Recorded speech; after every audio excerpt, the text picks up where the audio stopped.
There's a particular kind of suffering that doesn't have a name in everyday language.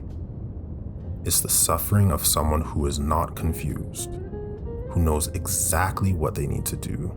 Eat better, have the conversation, start the project, stop the habit, and who watches themselves day after day not doing it. It's not ignorance, it's not even lack of motivation exactly. It's something stranger and harder than either of those things. And I think it might be the most common unspoken crisis of intelligent people.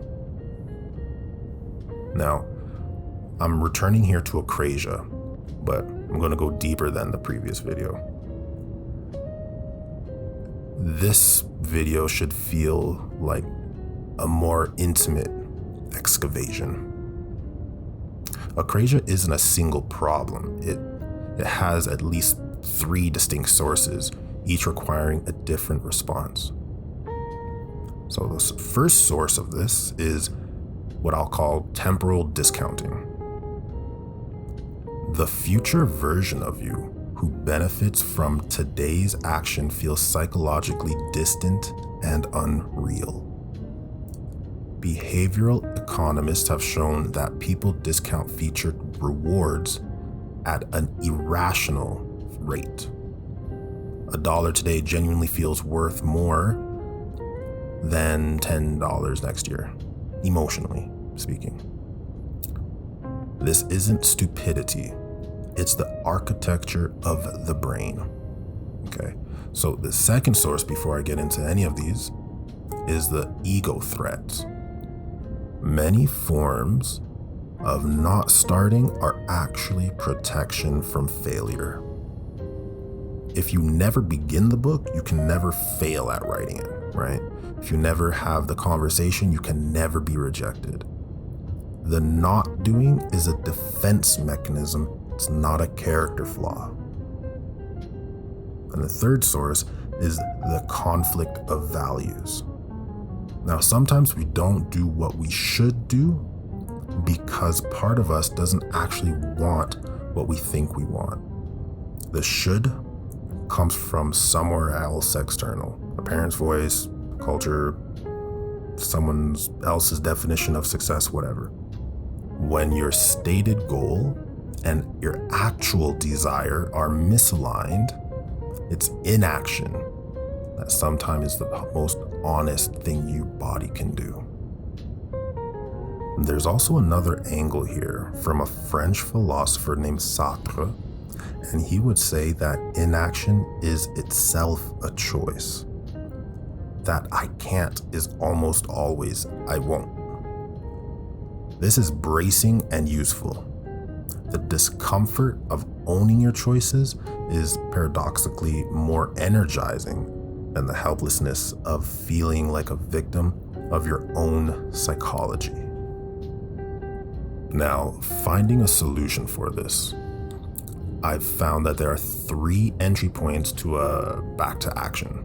All right, so the entry 1 is to shrink the ask. Aristotle's insight was that virtue is built by acting, not by deciding.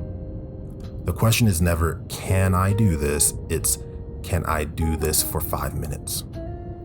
Genuine beginning is the hardest part. The smallest possible action that qualifies as beginning is the philosophical solution to the akrasia of weakness. So, next entry here we'll call name the fear. Why not?